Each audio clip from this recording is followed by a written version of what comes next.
Hassan Amou, à nouveau dans la tourmente. L'ancien chef de file d'Europe Écologie Les Verts pour les municipales à Marseille est condamné à 2 mois de prison avec sursis, 750 € d'amende et 3 ans d'inéligibilité. Le militant écologiste s'est présenté en comparution de reconnaissance préalable de culpabilité devant le tribunal de Marseille ce jeudi après-midi. Une condamnation pour avoir usurpé l'identité d'Amine Kessassi sur les réseaux sociaux. Les précisions de notre reporter police-justice Cindy Chevaux.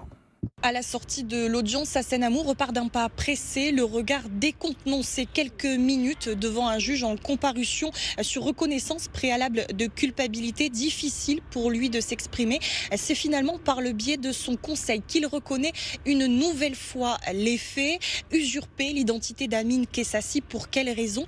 Eh bien, selon la défense, le militant écologiste voulait connaître son propre avenir au sein du parti Europe Écologie Les Verts, sans oser poser lui-même cette question à un cadre bien connu du paysage politique marseillais. Résultat, Hassan Amou écope de 2 mois de prison avec sursis, 750 € d'amende et surtout 3 années d'inéligibilité dans un contexte où la bataille politique s'annonce déterminante. De son côté, absent de l'audience, Amine Kessassi avait seulement réclamé 1 € pour le préjudice moral. Je vous propose d'écouter les explications de son avocate.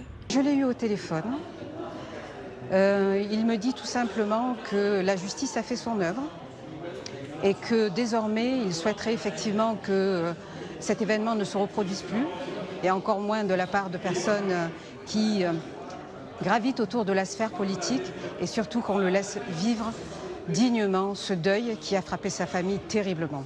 Et ce ne sont pas les premiers déboires judiciaires pour le militant écologiste, initialement désigné en octobre dernier comme chef de file à Marseille du mouvement pour les élections municipales. Hassan Amou a été condamné à 15 mois de prison avec sursis le 16 décembre dernier pour corruption de mineurs. Il était accusé d'avoir donné un rendez-vous de nature sexuelle à un adolescent de 16 ans rencontré sur le site Coco.